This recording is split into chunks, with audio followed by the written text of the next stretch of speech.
오늘의 주요 뉴스입니다.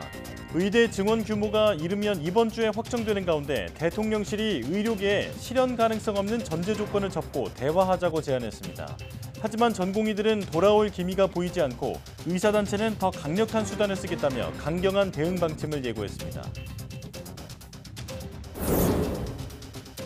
지난 겨울부터 올봄까지 자주 내린 비 덕분에 올해 봄철 산불은 자취를 감췄습니다. 올봄 산불 건수는 지난해의 3분의 1 수준으로 역대 두 번째로 적었습니다. 동물의 장기를 사람에게 이식하는 이종 이식은 거의 100년 넘게 연구가 진행됐지만 완전한 성공은 아직 한 번도 나오지 않았습니다. 면역 거부 반응과 예상치 못한 바이러스 등 새로운 문제가 계속 발견되기 때문인데 전문가들은 임상 연구 규모가 늘어나야 한다고 강조했습니다. 1960년대 미국 최초의 흑인 우주 비행사가 될 뻔했던 사람이 90세 노인이 돼 우주에 다녀왔습니다. 민간 우주선을 타고 10분가량 우주여행을 다녀온 건데 이번 비행으로 오랜 꿈을 이룬 것은 물론 최고령 우주 비행사 기록도 세웠습니다.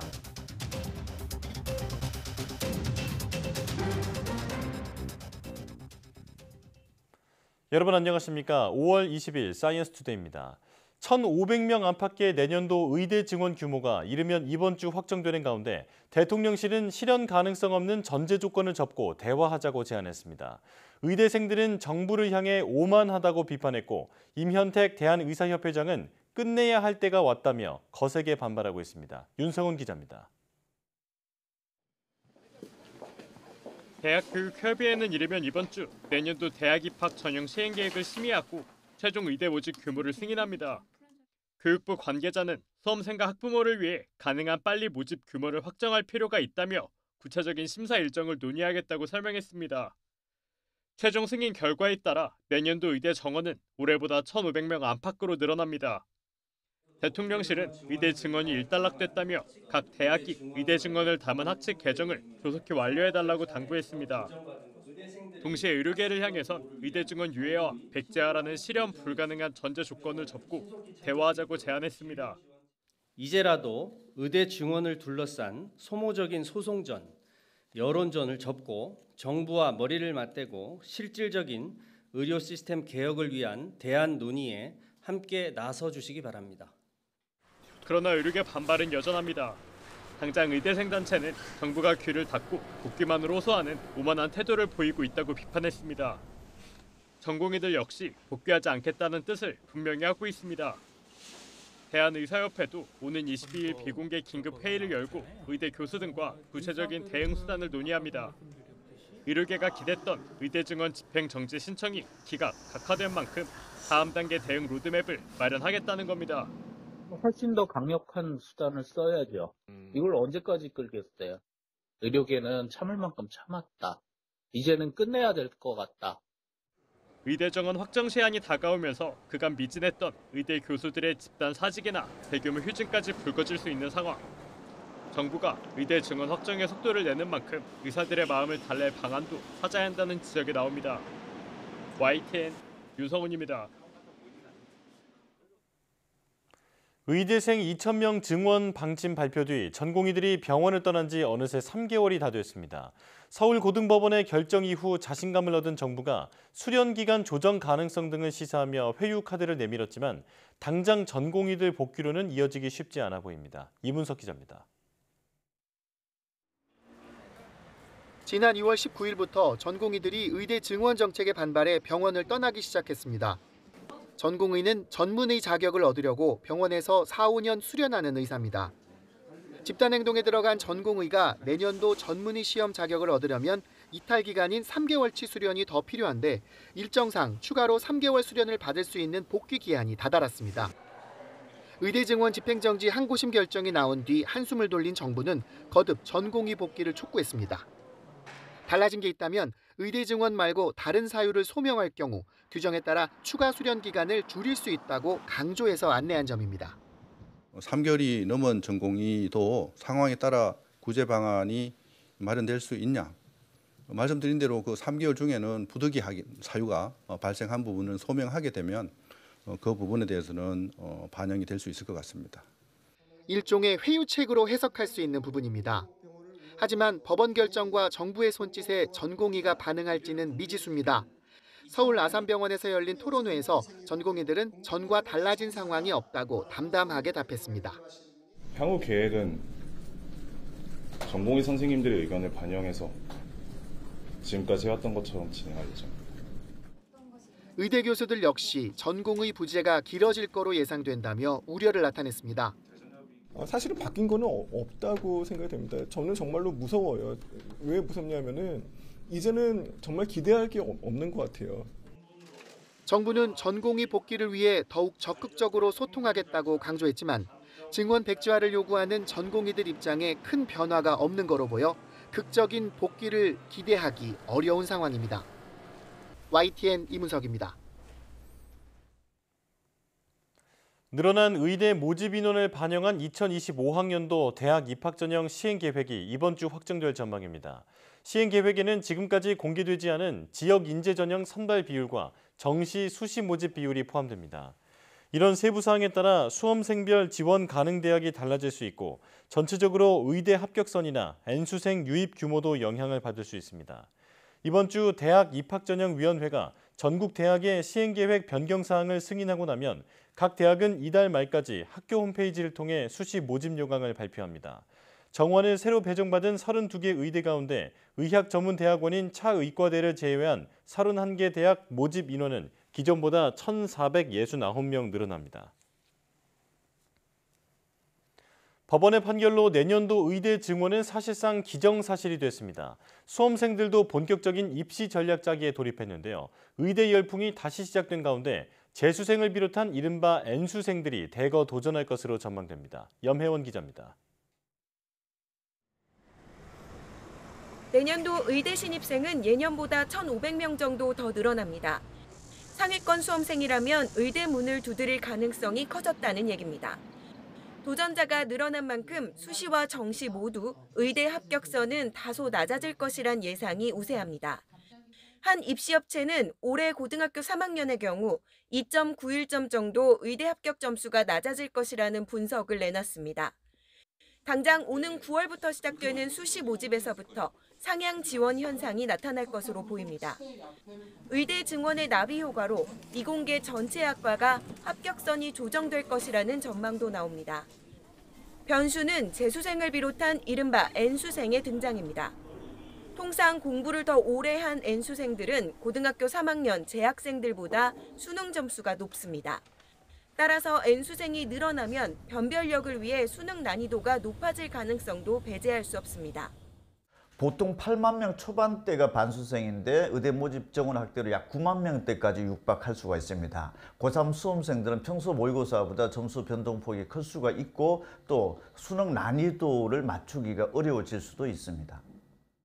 또 의대 지역 인재 전형이 확대되면서 중복 합격자가 늘고 이에 따른 추가 합격도 많아질 수 있습니다.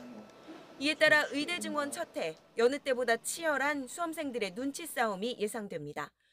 YTN 염혜원입니다. 지난 2년간 급증했던 봄철 산불이 올해는 자취를 감췄습니다. 지난 겨울부터 올 봄까지 많이 내린 비가 톡톡한 산불 예방 역할을 했습니다. 장하영 기자입니다.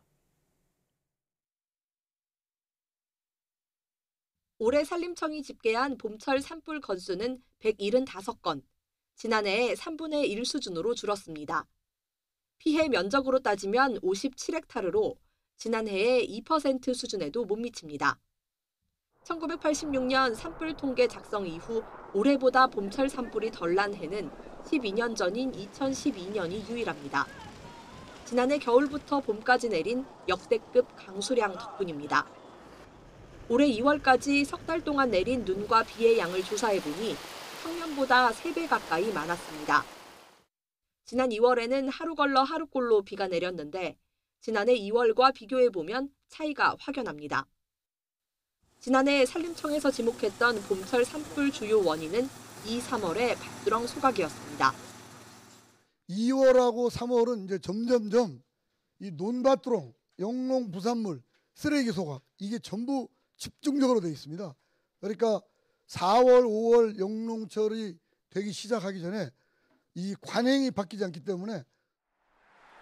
올해는 봄비가 불씨의 싹을 잘라버린 셈입니다.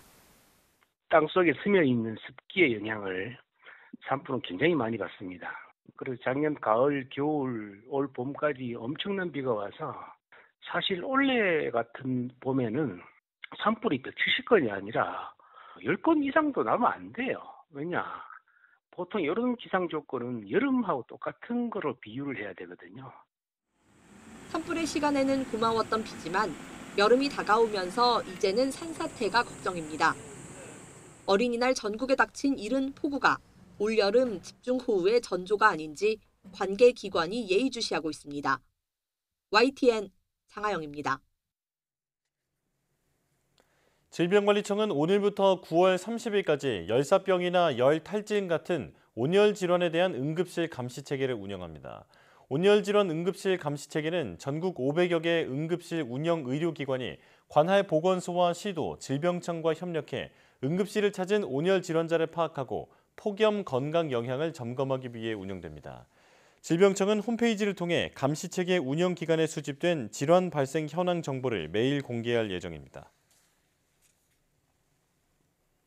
집중호우와 강물 범람 여파로 브라질 남부 도심에서 육식성 민물고기인 피라냐까지 나타났다고 현지 언론들이 보도했습니다. 브라질 현지 매체들에 따르면 히우그란지 두술주 중심 도시인 포르투 알레그린의 침수 지역에서 피라냐가 잇따라 발견됐습니다. 주민들은 도심 주택가에서 날카로운 이빨을 가진 피라냐를 봤다는 목격담과 함께 사진과 영상 등을 SNS에 공유하고 있다고 전했습니다. 피라냐는 북부 아마존강 등에 서식하는데 포르투 알레그리 도심에서 확인된 건 이번이 처음이라고 현지 매체는 전했습니다.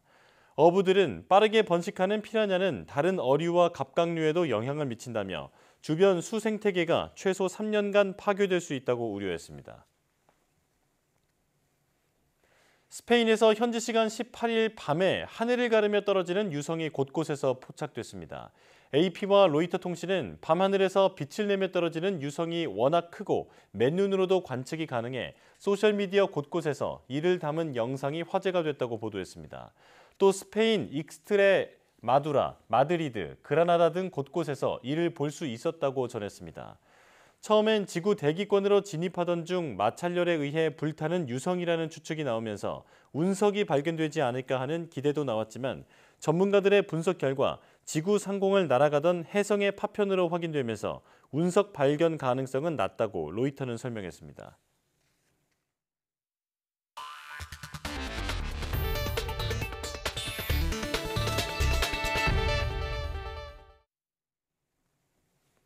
동물의 장기를 사람에게 이식하는 이종 이식 연구는 거의 100년 넘게 진행되어 왔습니다. 최근 들어 성과가 나타나고 있지만 완전한 성공까지는 아직 갈 길이 멀어 보입니다. 최소라 기자입니다. 다른 동물의 장기를 사람에게 이식하는 실험은 1900년대 초반부터 시작됐습니다. 주로 돼지나 원숭이의 장기를 이용했는데 환자 대부분은 수술 후 몇 시간 만에 면역 거부 반응이 일어나 사망했습니다. 거부 반응을 없앨 수 있었던 건 2012년 개발된 크리스퍼-카스나인 유전자 가위 덕분이었습니다. 미국 한 기업은 유전자 가위로 거부 반응 문제를 해결한 돼지를 생산하는 데 성공했습니다. 돼지 유전자 가운데 사람 면역계에서 거부 반응을 일으키는 유전자 3개는 빼고 사람 유전자 6개를 집어넣었습니다. 신체가 사람 장기로 인식해 공격하지 않게 만든 겁니다. 이렇게 만들어진 유전자 편집 돼지의 심장은 2022년 1월 살아있는 사람에게 처음으로 이식됐습니다. 이식 초반에는 거부 반응이 나타나지 않았지만 결국 이 환자는 수술 2달 만에 사망했습니다. 유력한 사인은 돼지 레트로바이러스로 수술 20일 후 환자의 몸에서 검출된 뒤 사망 전까지 수치가 상승한 겁니다. 이를 해결하기 위해 또 다른 회사는 유전자 가위로 돼지 레트로바이러스를 제거하는 기술을 개발했습니다. 이렇게 만들어진 유전자 편집 돼지의 신장을 지난 3월 살아있는 사람에게 이식했지만 환자는 2달을 채 넘기지 못했습니다. Right, so we do things looking at the transgene expression. Do we see any porcine pathogens? That's another question. Was there any kind of infection or disease? And from what we can tell, there has not been. The pathogen profile has been very clean. 면역 거부 반응부터 치명적인 바이러스 문제까지 단계마다 새롭게 나타나는 문제로 아직 완전한 성공 사례가 나오지 않은 이종 이식. 전문가들은 최근 몇 년 사이 이종이식 관련 연구가 빠르게 발전한 만큼 임상 연구 규모를 늘려야 한다고 강조했습니다. YTN 사이언스 최소라입니다. 집중호우로 물에 잠긴 지하차도에 차들이 갇히면서 인명피해로 이어지는 사고가 자주 일어나는데요. 올여름부터는 이 같은 사고를 막기 위해 침수 위험 지역에 접근하는 차량은 내비게이션에서 경고 안내를 받게 됩니다. 홍선기 기자입니다. 지난 7월 충북 청주의 오송 지하차도에서는 갑자기 불어난 물에 차들이 갇히면서 14명이 목숨을 잃었습니다.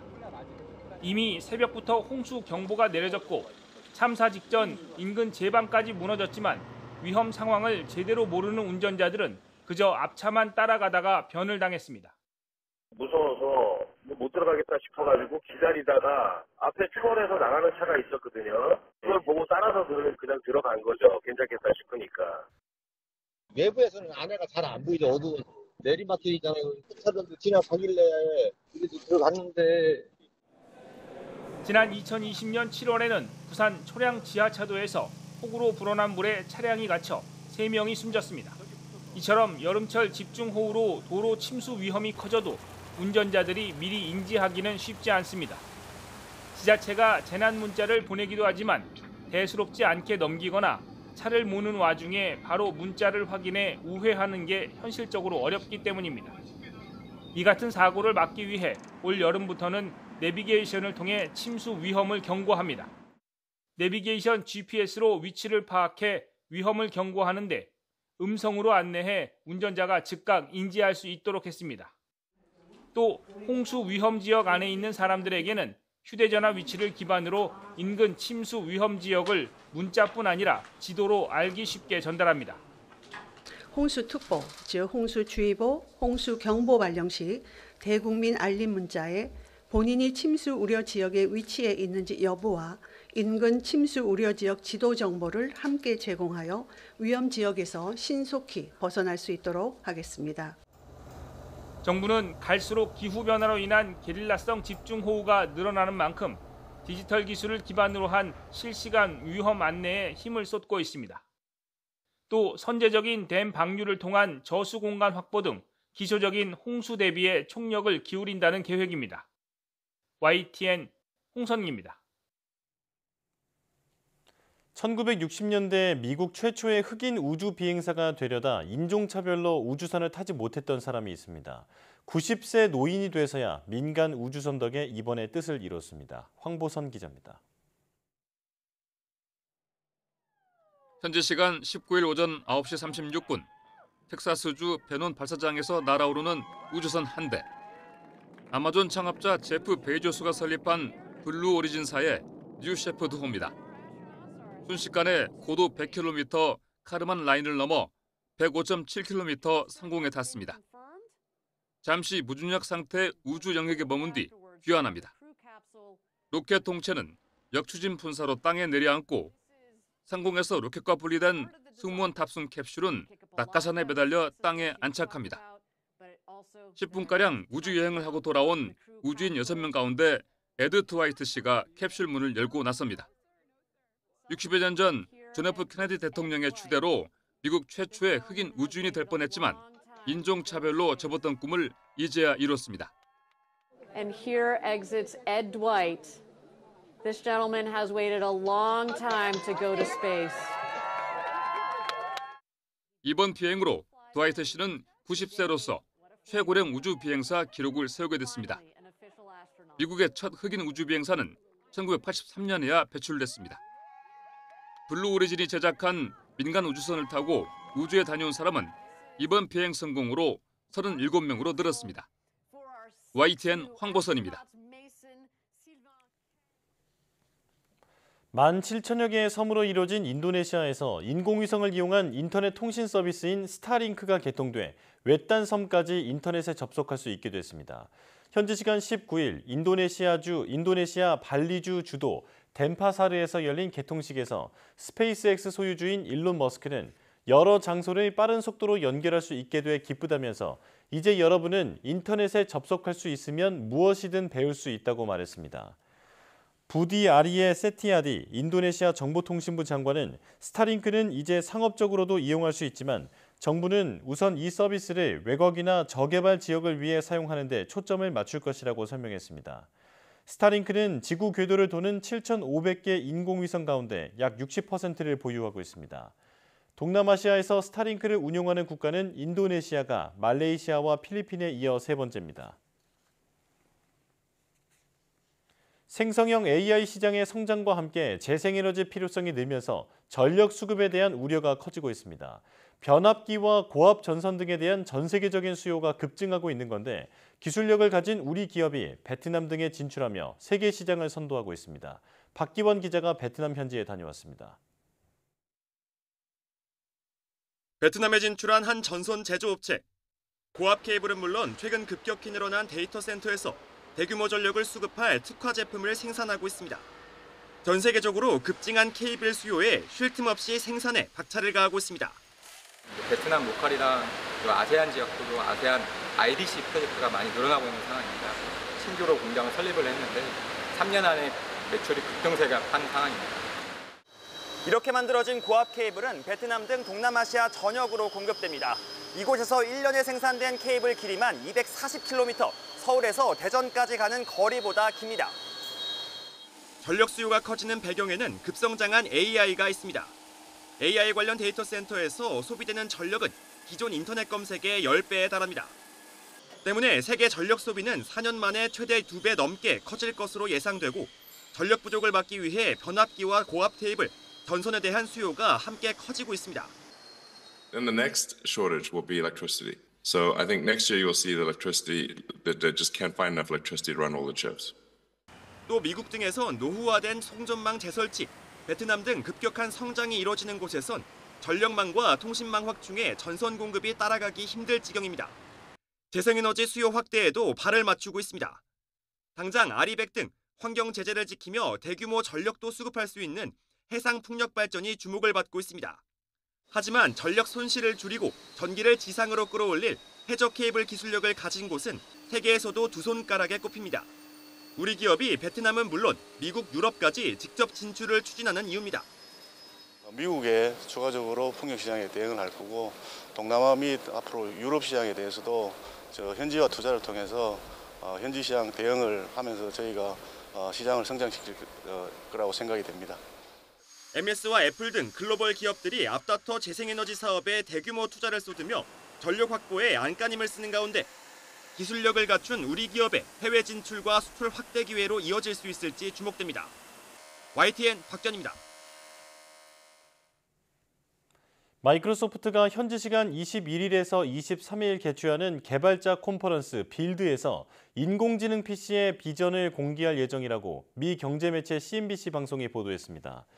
마이크로소프트는 AI가 거대한 사용자 기반이 있는 윈도우에 어떻게 내장되고 기능하는지 듣게 될 것이라고 CNBC는 전했습니다. 마이크로소프트의 이번 발표는 오픈 AI가 새로운 AI 모델 GPT-4O를 선보이고 구글이 AI 모델을 탑재한 새로운 기능을 공개한 지 일주일 만입니다. 일론 머스크의 뇌신경과학 스타트업 뉴럴링크가 자사가 개발한 컴퓨터 칩을 두뇌에 이식할 두 번째 신청자 모집에 나섰습니다. 머스크는 지난 17일 자신의 소셜미디어 X 계정에 뉴럴링크는 두 번째 참가자를 모집하고 있다고 밝혔습니다. 그러면서 이는 생각만으로 휴대전화와 컴퓨터를 제어할 수 있는 텔레파시 사이버네틱 뇌 임플란트라고 설명했습니다. 뉴럴링크도 사지마비를 앓고 있고 컴퓨터를 제어하는 새로운 방법을 찾고 싶다면 우리의 임상시험에 참여하도록 초대한다라고 적었습니다. 두 번째 임상 환자 모집은 첫 번째 인간 실험 대상인 사지마비 환자 놀런드 아르보의 두뇌에 칩을 이식한 지 5개월 만입니다.